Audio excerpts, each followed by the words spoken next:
Hello বন্ধুরা, আজ তোমাদের শোনাবো একটা ভয়ের গল্প।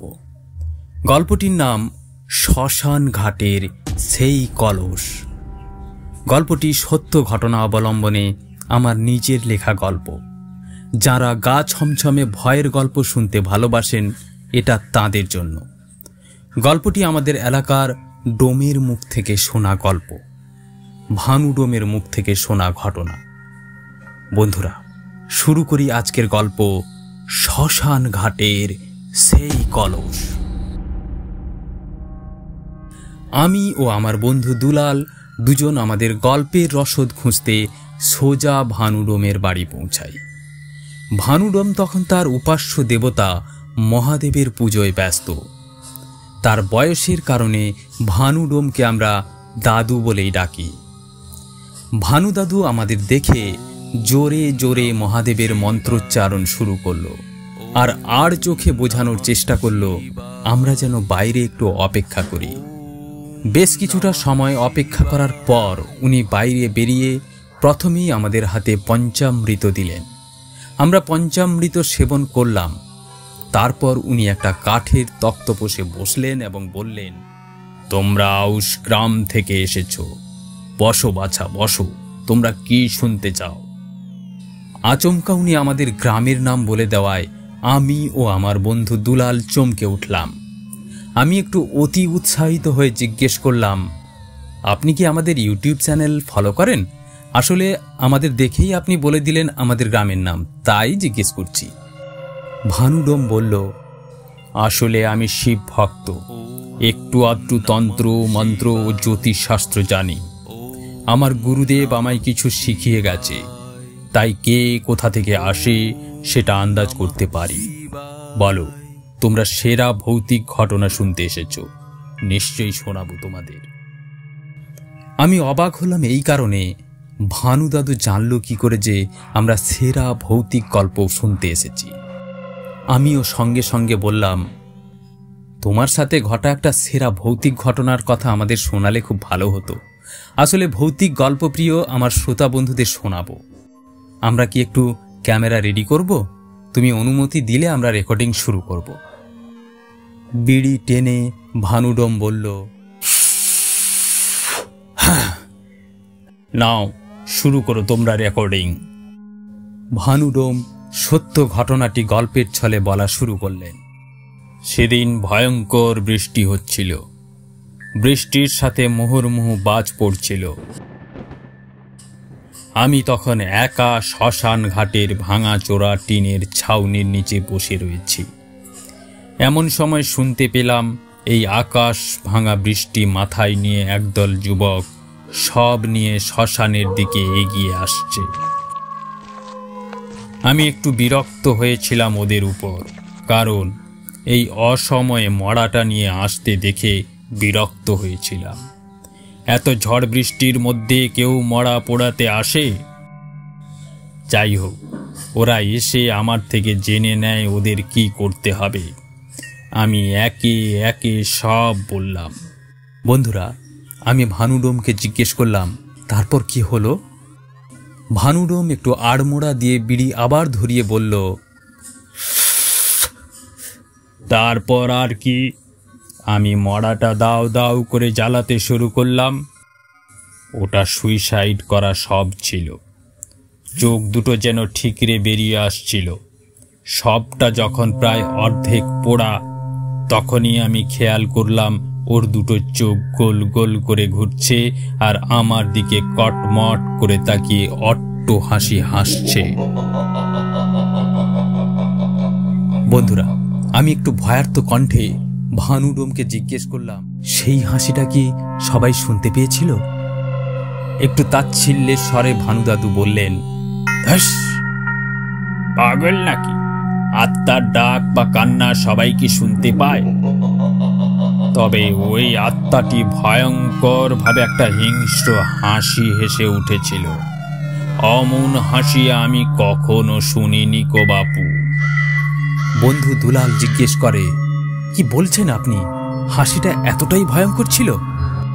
বৃদ্ধ ভানুদাদু বলে, হ্যাঁ সে আর বলতে। তারপর শোনো, ওরা সব দাহ করে, সব শীতল করে কলসি ভেঙে চলে যায়। আমিও আমার কর্ম সেরে নিজের বাড়ি ফিরব বলে দ্বিতীয় শিফটে যার ডিউটি তাকে সব বুঝিয়ে বাড়ি ফিরছি। আমি বাবু একটু আধটু মদিরা পান করতাম। সে না পান করলে এমন কাজ কি কেউ সুস্থ মাথায় করতে পারে? সবে বৃষ্টি থেমেছে, চতুর্দিকে ঝিঁঝি ও ঝিল্লির ডাক কান ঝালাপালা করছে। আমি একটু থমকে দাঁড়িয়ে পড়লাম। দাঁড়িয়ে দেখছিলাম ঘোষেদের দোকানের এক কোনায় অন্ধকারে আগুন জ্বলছে। মনে মনে ভাবলাম, এত বৃষ্টির পর এখানে আবার কে আগুন জ্বালালো? নির্ঘাত বিদ্যুৎ থেকে আগুন লেগেছে।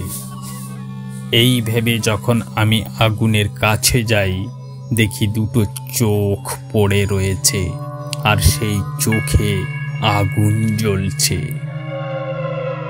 ডোমের কাজ করার কারণে আমার একটা বদ স্বভাব ছিল।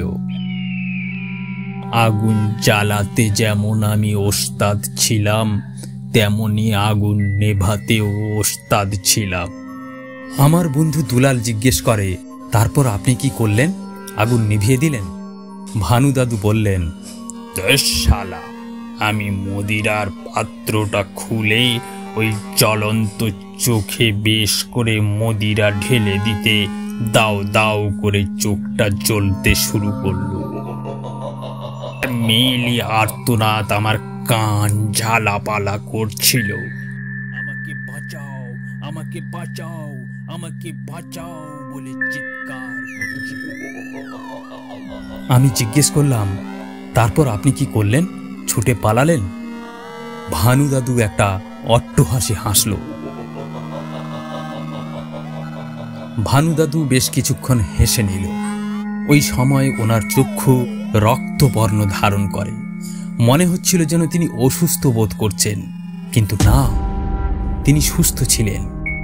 এবার ভানুদাদু একটু রেগে গিয়ে বললেন, তোমরা কি আমাকে ভীতু ভাবছ? তোমরা জানো না আমি জাতে ডোম? ডোমেদের হৃদয়ে ভয়ের ঠাঁই নাই। আমি আবার ফিরলাম ওই শ্মশান ঘাটে। আমি একা কলসি নিতে ফিরেছিলাম। আমি দূর থেকে দেখছি কেউ একজন শ্মশানের মধ্যে ঘুরছে। আমাকে দেখেই সে কেমন মিলিয়ে গেল। আমি এবার আশ্চর্য হলাম যে কলসিটা ওরা ভেঙে গিয়েছিল, ওই কলসিটা কেমন করে আবার জোড়া লেগে গড়াগড়ি করছে। মনে হয় যেন কেউ ওটাকে কিছুক্ষণ আগে কিনে নিয়ে এসে এখানেই রেখে দিয়ে গেছে।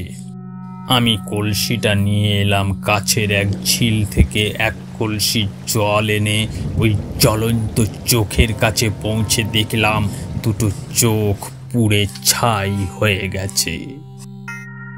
আমি আমার কর্তব্য করলাম। এক কলসি জল ওই স্থানে ঢেলে রাস্তায় আছাড় মেরে ভেঙে কলসিটাকে বাড়ি ফিরছি। আমি গুনগুন গান গাইতে গাইতে ফিরছি।